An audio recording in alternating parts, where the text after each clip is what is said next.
बिस्मिल्लाहिर्रहमानिर्रहीम, अस्सलाम वालेकुम। हाउ आर यू स्टूडेंट्स, कैसे हैं आप लोग?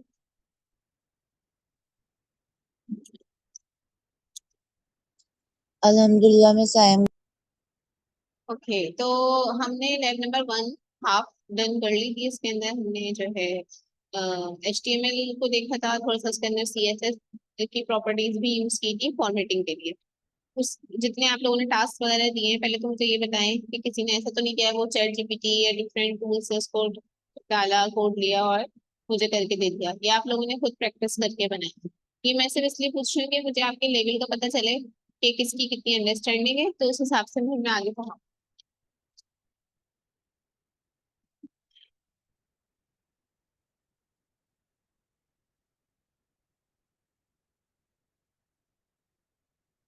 कुछ स्टूडेंट्स ने लैब टास्क पूरा कंप्लीट करके दे दिया है और कुछ ने जो है, जो मैंने प्रैक्टिस करने को कहा था वो करके दिया है। तकरीबन सबने सही करा है और जल्दी जो है कर लिया, किसी को इशू और प्रॉब्लम नहीं आई। अब हम आगे का देखते हैं। जो हमारा रिमेनिंग मैनुअल रह गया था उसके अंदर कौन सी ऐसी चीजें हैं जो हमें कंप्लीट करनी है, फिर इंशाल्लाह लैब नंबर 2 को हम स्टार्ट करेंगे।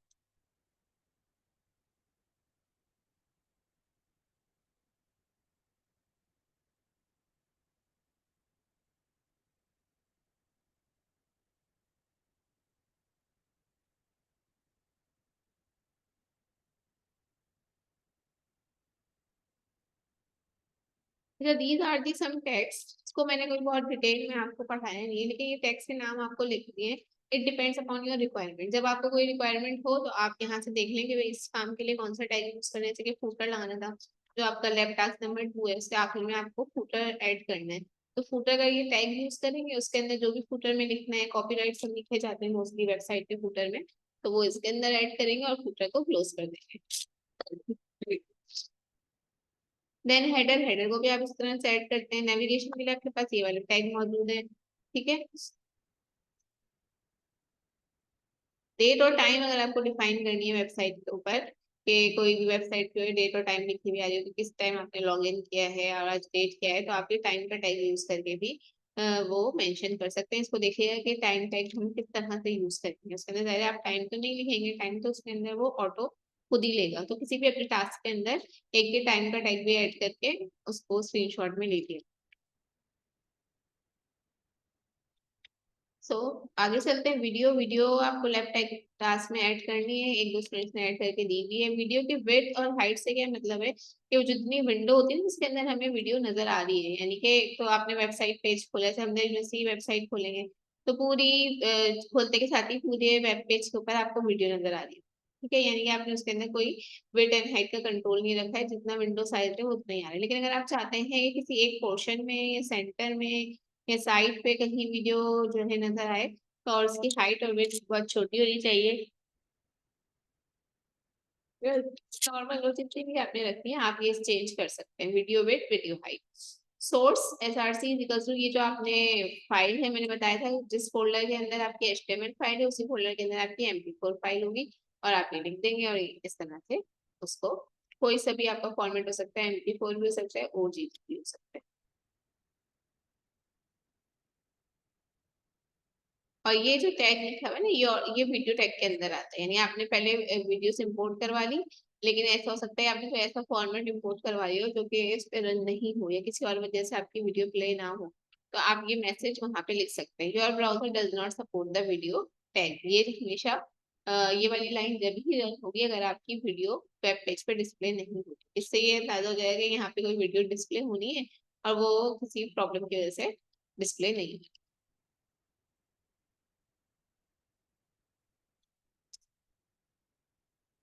ये आप कंट्रोल एट्रीब्यूट ऐड करते हैं, वो उसका पॉज प्ले सब चीजें उसकी वजह से वहाँ पे ऐड होता है। ये जो आपने फाइल ऐड की है, तो खाली एक वीडियो बनी हुई होगी, जैसे कि आपने मोबाइल से कोई वीडियो बनाई वो ऐड कर दी, लेकिन उसके लिए कंट्रोल के बटन सेट करने के लिए आपको ये टैग जब आप यूज करते हैं कंट्रोल्स के, सोर्स के, तो ये सब चीजें इसके अंदर ऐड हो जाती है।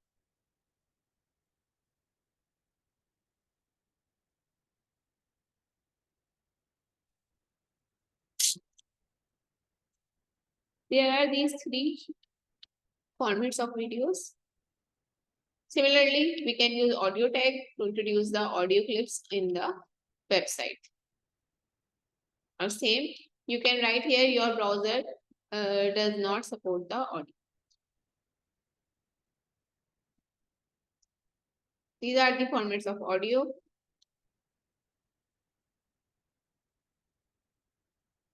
Now come to the today's topic, that is CSS, cascading style sheet. We have three types of CSS in style sheets. CSS has a simple syntax and uses a number of English keywords to specify the names of various style properties. कहने के अंदर में जो property apply करनी होती है उसी नाम से होती है, English के keywords use होते हैं, तो that's why we will be easily familiar to this language. Colour font size नाम से पता चल रहा है ना, लेकिन इस प्रॉपर्टी में क्या करना है. ईच रूल और rule set consist of one और मोर सिलेक्टर. हमारे पास एक या एक से ज्यादा सिलेक्टर्स हो सकते हैं. सिलेक्टर मतलब दिस, यानी कि H1 के ऊपर आप उसका कलर अप्लाई करना चाह रहे हैं और फॉन्ट साइज अप्लाई करना चाह रहे हैं, तो आप इस तरह से लिखते हैं. अच्छा, HTML में और CSS में क्या डिफरेंस है? HTML के अंदर अगर आपको फॉर्मेटिंग करनी होगी तो वो आप इनलाइन फॉर्मेटिंग करते हैं. इनलाइन फॉर्मेटिंग में मतलब अगर H1 लिख रहे हैं तो H1 के साथ ही आपने मेंशन करना है कि इसका कलर क्या होगा, इसका फॉन्ट साइज क्या होगा. और फिर अगर आपने H2 के अंदर भी वही कलर और फॉन्ट साइज रखना है तो आपको दोबारा H2 के साथ लिखना पड़ेगा कलर और फॉन्ट साइज. जबकि हम जब CSS यूज करते हैं तो उसमें हमारे पास फायदा क्या होता है, तीन तरह से हम उसको यूज कर सकते हैं. एक हमारे पास मेथड होता है. पहले तो आप इसको डिक्लेरेशन देख लें. जिस चीज पे अप्लाई करने से H1 पे अप्लाई करना है आपने H1 का, फिर आपने कर्ली ब्रैकेट्स बनाए, जितनी प्रॉपर्टीज आपने डालनी है, कलर डालना है, कलर लिख दिया और बीच में कॉलन आ गया. फिर सॉरी, यहाँ कॉलन, और फिर दूसरी प्रॉपर्टी में थर्ड प्रॉपर्टी इस तरह से आप ऐड कर सकते हैं. ये प्रॉपर्टी आ गई, इसकी वैल्यू आ गई.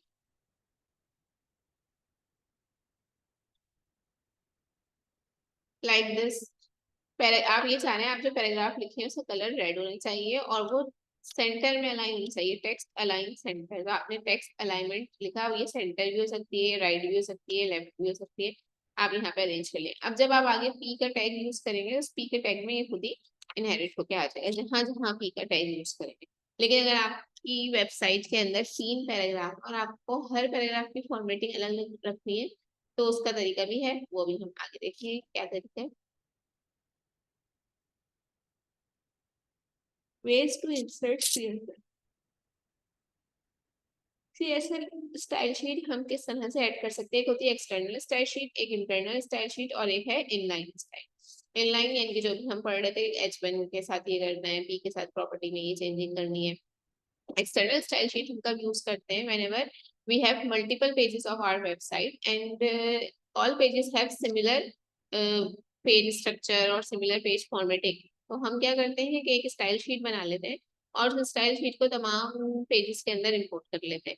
बजाय इसके कि मैं हर स्टाइल शीट के अंदर अलग अलग लिखूं कि पैराग्राफ जो है उसका कलर रेड होना चाहिए और उसका टेक्स्ट अलाइनमेंट सेंटर होना चाहिए और उसकी टेक्स्ट डेकोरेशन या उसका फॉन्ट साइज 12 होना चाहिए. तो 3 दफा अगर मेरे पास वेबसाइट में 6 पेजेस है तो 6 दफा ये कोडिंग करने के बजाय मैं क्या करती हूँ, स्टाइल शीट को एक दफा बनाया और सब चीजें सेव कर ली और वहां पे इसको इम्पोर्ट करते. That is called external style sheet. When the style is applied to many pages with an external style sheet, you can change the look of an entire website by changing one file. Each page must link to the style sheet using the link tag. और हम किस तरह से link करते हैं अपनी style sheet से? Link के नाम से एक टैग होता है, उसको यूज करते हैं और वो टैग जो है हेड सेक्शन के अंदर रखा जाता है, ताकि जैसे ही आपका कोड कंपाइल होना शुरू हो तो हेड सेक्शन से ही पता चल जाए कि जो फॉर्मेटिंग लेनी है वो तुम्हें दूसरी फाइल से लेनी है और दूसरी फाइल का नाम ये है. जैसे कि ये देखें, और हमने ये भी पढ़ा था ना कि हम हेड के अंदर, टैग के अंदर जो भी चीजें लिखते हैं वो डायरेक्टली हमारे पेज पे विजिबल नहीं होती. तो ये हमारे पेज पे विजिबल तो नहीं होगा, लिखा हुआ नहीं आएगा स्टाइल शीट टाइप, बल्कि ये क्या कर रहा है, ये वहां से इम्पोर्ट कर पा रहा है. किस तरह से करना है? लिंक का टैग लिखा, अभी टैग क्लोज नहीं हुआ है, इसके अंदर रिलेशन REL लिखा इक्वल्स टू इन्वर्टेड कॉमा में लिखा आपने स्टाइल शीट टाइप टेक्स्ट या CSS, ये सब ऐसे ही लिखना है एज इट. ठीक है. उसके बाद H रेफरेंस के अंदर आपने अपनी स्टाइल शीट का जो नाम लिखा है वो यहाँ पे आएगा. आप जो स्टाइल शीट बनाएंगे वही नोटपैड पे ही बनाएंगे, उसको जब सेव करेंगे उसका एक्सटेंशन रखेंगे .css. अब इन्होंने जो सेव किया इसका नाम रखा mysql.css और उसी फोल्डर में रखा जिस फोल्डर में आपकी HTML फाइल थी. Then close the head tag. Style sheet can be, ये इस तरह से आपका एक स्टाइल बन गया. ठीक है. अगर आपने इसके अंदर दूसरी स्टाइल शीट भी रखी है तो आप एक और बनाई भी होगी, उसको लिंक रिलेशन करें और यही सब लाइन दोबारा लिखें और माई स्टाइल की जगह वहाँ पे कुछ और नाम आ जाएगा, वन स्टाइल आ जाए, फिर जो भी आ जाए। इसके नाम में स्टाइल होना जरूरी नहीं है, ये जस्ट रिप्रेजेंटेशन के लिए रखते हैं।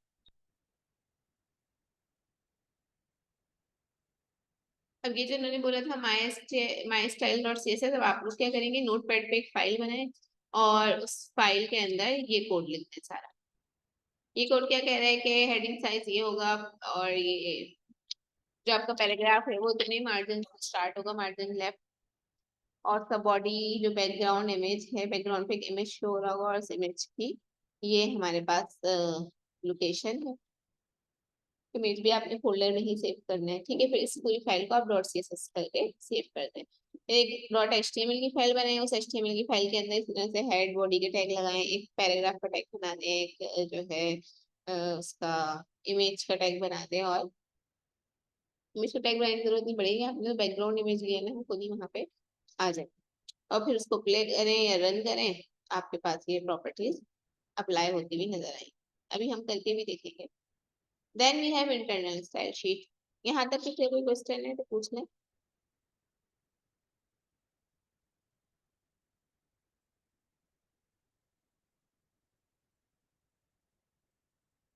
Internal style sheet should be used when a single document has a unique style. You define internal styles in the head section of an HTML page by using the style tag like this.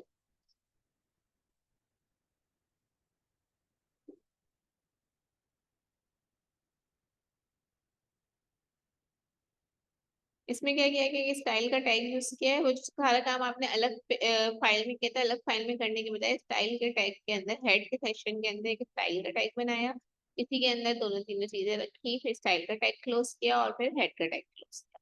बस इससे करने से क्या होगा कि ये सिर्फ इस वेब पेज की कोडिंग होगी, और ये सिर्फ इसी वेब पेज के ऊपर अप्लाई होगा। अगर आपने कोई जो है, जैसे कि आपकी वेबसाइट के अंदर थ्री टैब्स थे, एक होम का टैब था, और एक है आपके पास एडमिशंस का टैब, और एक है आपके पास प्रोग्राम्स का टैब, ठीक है। तीनों की फॉर्मेटिंग में आपने कुछ डिफरेंस अगर रखना है, तो वो इस तरह से आपको अलग अलग फॉर्मेटिंग उसके अंदर जाके करनी पड़ेगी, और जो जो चीजें सेम होंगी, कॉमन होगी, वो आप जो है एक ही टैग के अंदर, सॉरी एक ही स्टाइल शीट के अंदर कर दें।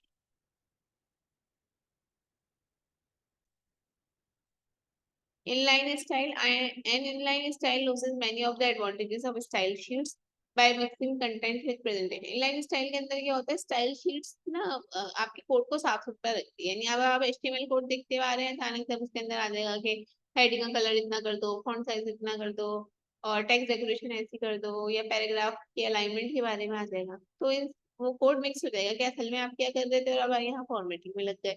इनलाइन स्टाइल कंफ्यूज करती है HTML को और CSS की फॉर्मेटिंग को एक साथ। That's why we prefer to make external style sheets or internal style sheets.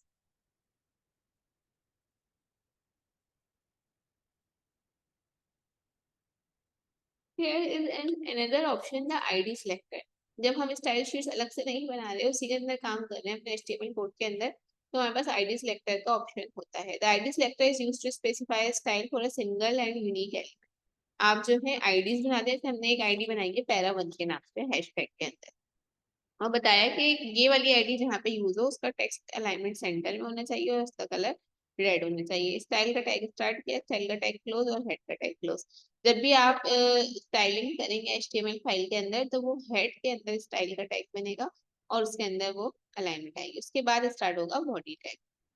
अब बॉडी टैग स्टार्ट हुआ, इसमें दो पैराग्राफ के टैग है, एक पैराग्राफ के ऊपर हम फॉर्मेटिंग अप्लाई करना चाह रहे हैं और एक पैराग्राफ पे नहीं करना चाह रहे। तो जिस पे अप्लाई करेंगे वहां लिखेंगे PID इजिकल्स टू, क्या नाम रखा है आपने आईडी का, पैरा1, वो पैरा1 ये लिखा और हेलो वर्ल्ड, और दूसरा पैराग्राफ ऐसे ही लिख दिया।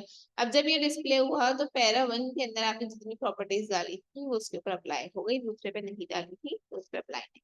तो ये मैं बताया था, इनलाइन अलाइनमेंट जब आप कर रहे हैं तो फायदा ये होता है, जब आपको अलग अलग बार बार जैसे कोड को चेंज करने की जरूरत है, पूरे उसकी फॉर्मेटिंग सेम है, तो जस्ट आप एक्सटर्नल फाइल के अंदर डालें और सब चीजें एक साथ ही आपके पास इंपोर्ट हो जाएंगी स्टाइल शीट के नाम से, और वो अप्लाई हो जाएंगी। लेकिन यहाँ पे हमें पी में, इस पी में कुछ और रखना था, इस पी में कुछ और, तो हमने इसको इस तरह से किया, लेकिन यही काम एक्सटर्नल में भी हो सकता है कि आप वहां पे भी आईडीज बना दें एक्सटर्नल स्टाइल शीट के अंदर, पैरा 1 की ये होनी चाहिए, पैरा 2 की होनी चाहिए, और यहाँ पे आईडी कॉल कर लें।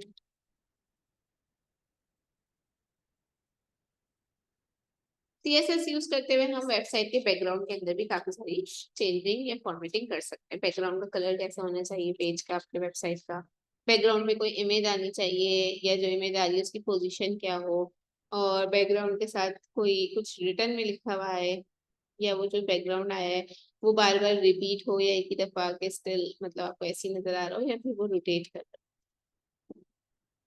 सीएसएस के टेक्स्ट प्रॉपर्टी और डिस्क्रिप्शन, कलर टेक्स्ट के अंदर सीएसएस क्या क्या अप्लाई कर सकते हैं, कलर चेंज कर सकते हैं उसका, टेक्स्ट की डायरेक्शन बता सकता है, टेक्स्ट लेफ्ट पे अपीयर होगा, मिडिल में, या आपके के सेंटर में, या फिर राइट पे।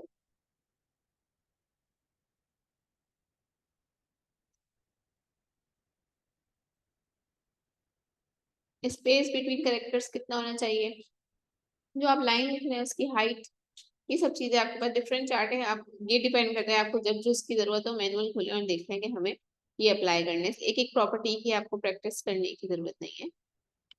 फिर नंबर थर्ड पे हमारे पास सीएसएस फॉन्ट्स।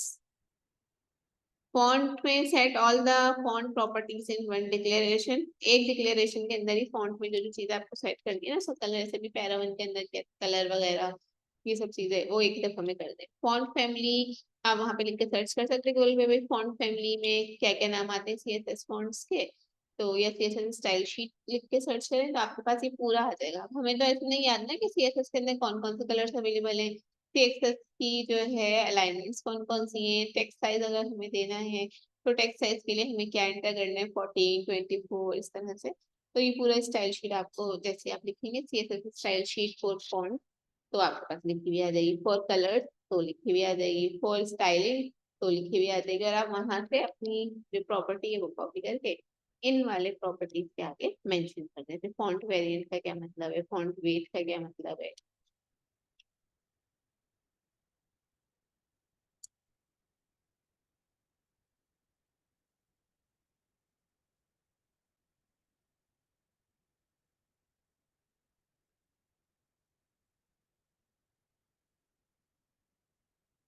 अच्छा अभी हमने यहाँ तक पढ़ा है, हम पहले इनको अप्लाई करते हैं, उसके बाद हम जाएंगे सीएसएस लिंक। सीएसएस लिंक से क्या मतलब होता है, जैसे कि हम वेबसाइट में उस दिन देख रहे थे कि जैसे ही हमारा जो माउस है वो किसी टैब के ऊपर आता है तो या तो उस टैब का कलर चेंज हो जाता है, या तो उस टैब के नीचे एक मेन्यू ओपन हो जाता है, और कभी ऐसा भी होता है उस पर क्लिक करने से वेबसाइट दूसरी वेबसाइट पे हमको लेके चली जाती है, या अगर जैसे कि बहुत सारे लिंक्स लिखे हुए होते हैं किसी पेज के ऊपर जो कि बता रहे होते हैं इस पे क्लिक करो तो दूसरे सेक्शन पे चले जाओ, दूसरे सेक्शन पे, या गूगल पे भी हमारे पास बहुत सारे लिंक्स लिखे हुए आते हैं जब हम कोई एक लिंक ओपन कर लेते हैं और फिर वापस गूगल सर्च इंजन के उसी पेज पे आते हैं, तो क्या होता है कि वो वाला लिंक जो होता है उसका कलर चेंज हो चुका होता है, ब्लू से कुछ पर्पल सा हो जाता है।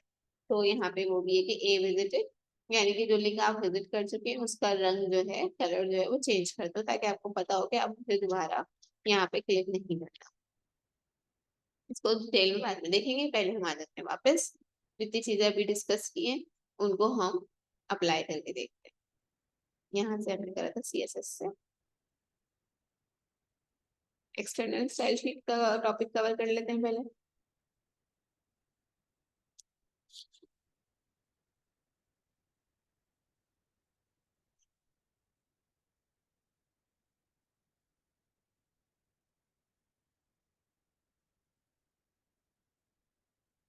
पहले तो सीएसएस की आप प्रॉपर्टी लिखना सीख लें किस तरह से लिखते हैं। बॉडी के अंदर बैकग्राउंड कलर आ गया, लाइट ब्लू रखा है उन्होंने उस पूरी पेज का, हेडिंग का कलर ये रखा है और टेक्स्ट अलाइनमेंट बता दिया सेंटर, पैराग्राफ का कलर ये रखा है और इसकी भी फॉन्ट साइज वगैरह, ये आपके पास इस तरह से लिखा हुआ है, ठीक है। और पूरा कोड आपने वो जो उन्होंने प्रॉपर्टीज बताई थी उस पूरे को आपने कहाँ निकाला, HTML के स्टाइल टैग के अंदर। स्टाइल टैग यहाँ से शुरू हुआ जिसमें बॉडी H1P, और ये स्टाइल टैग आपका यहाँ पे क्लोज हो गया और हेड भी क्लोज हो गया। स्टाइल का जो टैग है ना वो हमेशा हेड के अंदर है, और बॉडी में आपने ये दो बातें मेंशन करवानी, तो ये HTML CSS का कंबाइंड कोड आपके पास इस तरह से रिप्रेजेंट।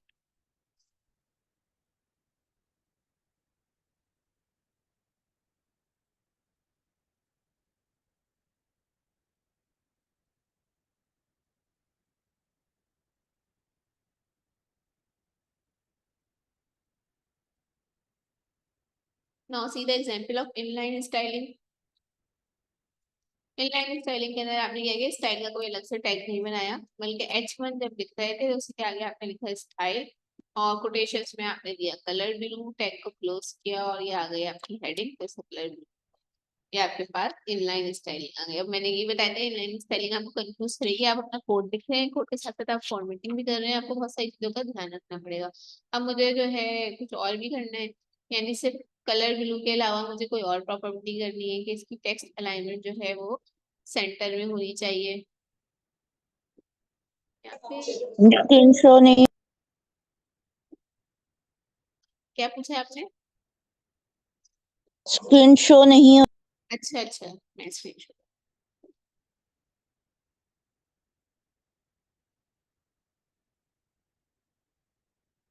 ये देखिए, ये हमारे पास इनलाइन स्टाइलिंग की एग्जांपल है। इसके अंदर जब आपने H1 का टैग लिखा ब्लू हेडिंग डालने के लिए, तो आपने साथ में ही लिखा style is equals to colour blue, तो इसका कलर यहाँ पे शो हो गया, ठीक है। फिर आपने पैराग्राफ के लिए करा था तो इसकी भी यहाँ पे कोई भी स्टाइल का टैग अलग से नहीं बना।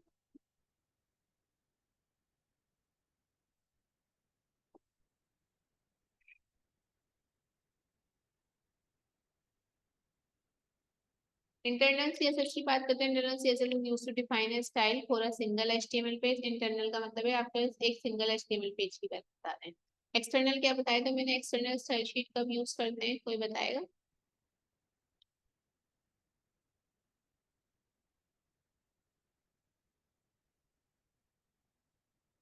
थोड़ी देर पहले ही मैंने रिपीट किया था कि एक्सटर्नल स्टाइल शीट हम कब यूज करते हैं, whenever we have multiple pages in our website and all have same formatting, so बजाय इसके कि हम एक के अंदर अलग अलग स्टाइलिंग की कोड करके अपना टाइम जाया करें और वो आपकी जो डेवलपमेंट का लुक है वेब प्रोग्रामिंग का वो भी खराब हो, तो हम स्टाइल शीट एक अलग से बना लेते हैं और उसको तमाम वेब पेजेस के अंदर input. This is the example of inline styling. इसके अंदर क्या है कि आपने हेड के अंदर स्टाइल का टैग इंट्रोड्यूस करवाया, बॉडी का कलर बताया, हेडिंग, पैराग्राफ। अब इसके अंदर जितनी भी दफा इस पूरी कोड के अंदर एचटीएमएल के अंदर अगर आप H1 टैग H1 टाइप की हेडिंग 3 दफा यूज कर रहे हैं तो उन तीनों का कलर ब्लू आएगा। पैराग्राफ 4-5 यूज कर रहे हैं तो पैराग्राफ का सबका कलर रेड आएगा, ब्लैक। अच्छा वहां पे जाके चेंज होगी इसके अंदर,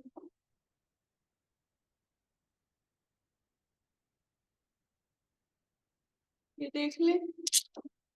पावर ब्लू, उसके अलावा इनके पास और कौन से कलर हैं, ऑरेंज लिख के देखते हैं।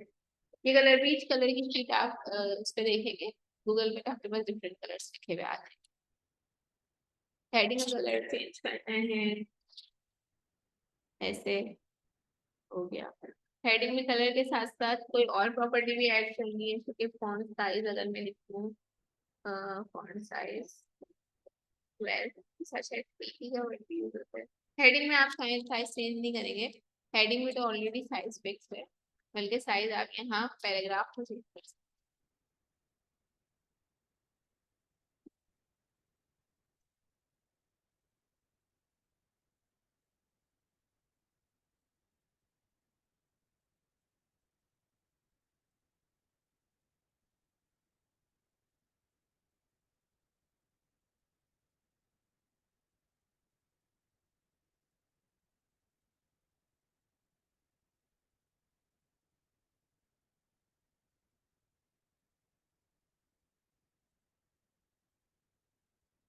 ये फॉन्ट फैमिली के वो भी आ गए हैं,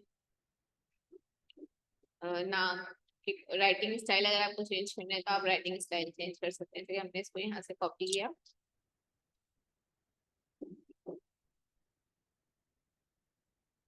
यहाँ पे लिख के देखते हैं, ये राइटिंग स्टाइल चेंज हो गया, ठीक है।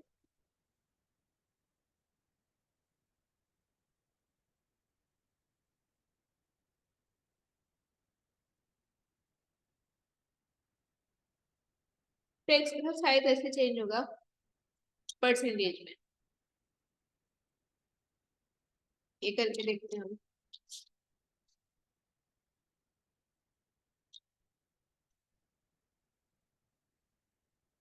जब आप इनलाइन स्टाइलिंग कर रहे थे तो कोटेशन में सब चीजें आ रही थी। अब आप जो है कौन सी स्टाइलिंग कर रहे हैं, इंटरनल CSS शीट वाली स्टाइलिंग कर रहे हैं, तो इस तरह से परसेंटेज देखें, परसेंटेज चेंज हुई तो फॉन्ट का साइज चेंज हो गया। अब इसकी अगर आपको टेक्स्ट अलाइनमेंट चेंज करनी है तो देखते हैं उसके लिए यही टैग है या कुछ और है।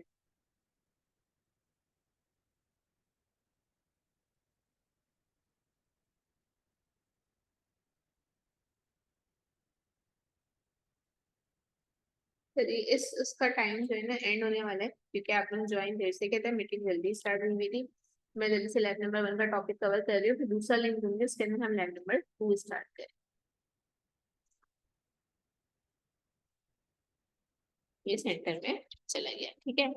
तो हमने तीनों तरह की स्टाइल शीट देख ली, मेरे ख्याल से भी हमने एक्सटर्नल वाली स्टाइल शीट नहीं देखी, वो भी जल्दी से देख लेते हैं।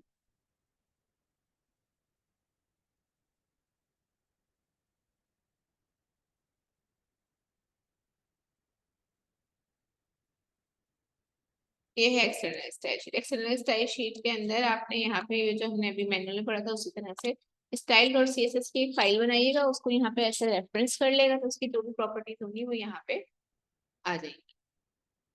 अभी तो खाली यही लिखा हुआ है, हम देखते हैं उन्होंने स्टाइल और CSS की फाइल ये बनाई। इस फाइल के अंदर क्या है, बॉडी का बैकग्राउंड कलर है, H1 का कलर है, P का कलर है, और वो वहाँ पे फॉलो हो रहा है। आप देख सकते हैं इस कोड में हमने कहीं भी मेंशन नहीं किया हुआ कि हेडिंग का कलर क्या हो, पैराग्राफ का कलर क्या हो, टेक्स्ट अलाइनमेंट क्या हो। ये सिर्फ HTML का कोड है, लेकिन हेड के अंदर हमने लिंक का टैग यूज करके स्टाइल शीट को इम्पोर्ट करवा दिया।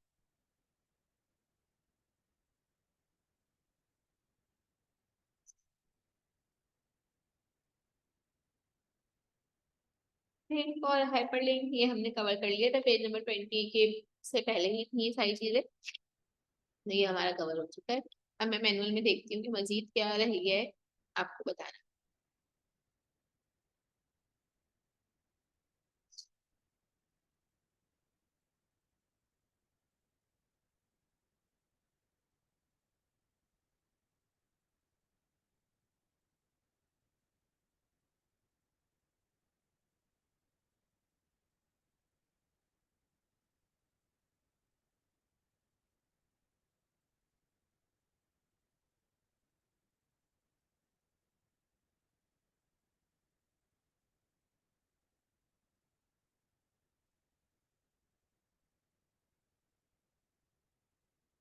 तो CSS लिंक्स देख लेते हैं, अगर मुझे जल्दी से वीडियो खत्म होने से पहले मिल जाता है, अदरवाइज आप लोग ये ट्राई करिएगा। H ओवर, H एक्टिव और विजिट।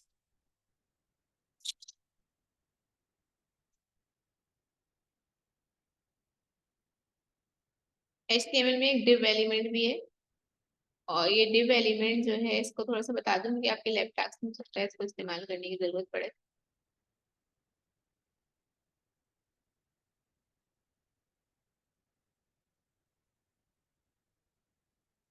div क्या करता है, लाइन ब्रेक करता है, यानी आप पूरे पैराग्राफ में कोई चीज लिखते हुए आ रहे हैं और आप चाहते हैं कि आपकी लाइन ब्रेक हो जाए, तो आप वो चीज div में लिख देंगे तो वो अलग लाइन में काउंट हो जाएगी, अलग लाइन में चली जाएगी।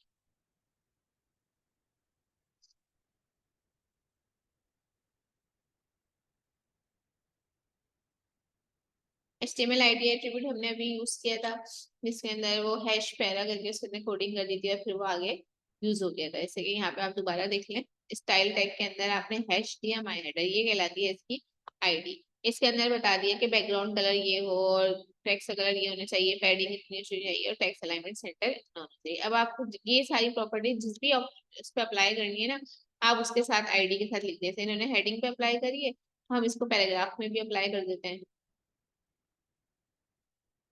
ये HTML ID कहलाती है। मैं यहाँ पे एक p टैग ले लेती हूँ, इसके अंदर मैं लिखती हूँ ID is equals to my header. इसके अलावा मैं डिफरेंट आईडी एक ही उसके अंदर बना सकती हूँ। ये वाला मैं कॉपी करूँ, पहले मैं कॉपी करके डिफरेंट दूसरी आईडी बना देती हूँ, Ctrl+C Ctrl+V। इस आईडी का नाम रख देते हैं माई हेडर 2 फॉर पैरा। यानी अब जो ये बनाई थी हमने हेडिंग के लिए, हम पैराग्राफ के लिए बना रहे हैं, इसके लिए हमने बैकग्राउंड कलर इसका येलो कर दिया है। और राइटिंग कलर जो हमने करा है इसका वो रेड किया है। बाकी चीजें हमने वो, यानी टेक्स्ट अलाइनमेंट राइट लेफ्ट पे कर देते हैं। अब यहाँ पे PID हमने कॉल कर ली, माई हेडर टू फॉर पैरा, ठीक है। और अब क्या करना है आपको,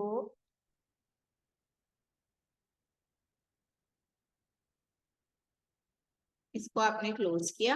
अब पैराग्राफ में जो भी लिखना है, दिस इज माय प्रैक्टिस,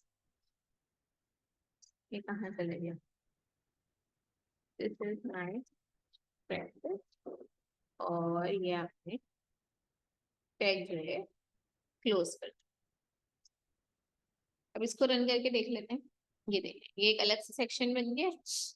आपके पास अलग से लिखा हुआ सब चीजें आ रही हैं, क्योंकि आपने इस एक ही उसके अंदर वेब पेज के अंदर दो डिफरेंट तरीके अप्लाई करने थे, तो आपने दो डिफरेंट आईडीज बनाई। ये कहलाती है HTML आईडीज, जो कि हैशटैग के साथ लिखी जाती हैं, और इनको जब कॉल किया जाता है तो ID is equals to inverted comma.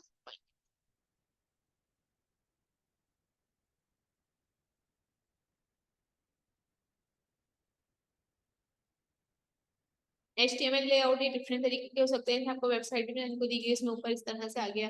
आप चाहते हैं साइट पे कुछ टैब्स आ जाए, उस पर आप क्लिक करें और यहाँ पे कुछ और टेक्स्ट लिखा हुआ आ जाए, ये आपका फूटर हो जाए। ये इसके सेक्शंस हैं। Header, navigation define a set of navigation links, ये इसके सेक्शंस कहलाते हैं। आर्टिकल्स कहलाते हैं, या साइट का टैग यूज होता है, ये फूटर का टैग यूज होता है। Article defines independent self content content, a site defines content aside from the content like a sidebar, यानी कि साइड बार के अंदर जो आपके पास कंटेंट आ रहा है, आप जब इस पे क्लिक करेंगे तो aside के अंदर वो वाली चीजें ओपन हो जाएंगी, लिखी हुई आ जाएगी।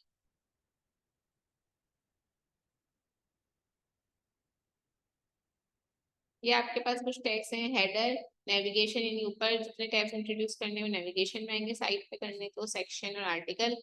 ये साइड। HTML की लेआउट टेक्निक्स क्या है मेरे पास, there are 4 different techniques to create multi column layout. ये मल्टी कॉलम लेआउट कहला रहे हैं ना, ऐसे तो नहीं वेबसाइट एक ही सीरीज में चल रही हो, कुछ चीजें जो है लेफ्ट पे हैं, कुछ राइट पे हैं। Each technique has its pros and cons.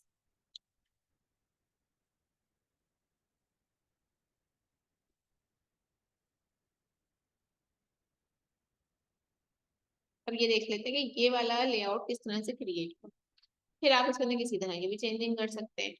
हमने HTML लैंग्वेज इनेबल की और ये किया, ये हेड के अंदर आपने जो है टाइटल रख दिया। ये टाइटल आपका कहाँ पे शो होगा, स्क्रीन शेयर हो रही है।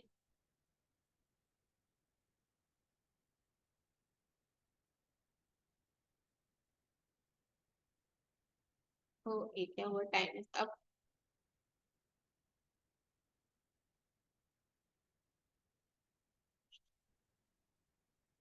मेरा वो क्लोज हो गया है जो हम कर रहे थे, तो देखें मैनुअल को, तो मैं एक्स्ट्रा ही बता रही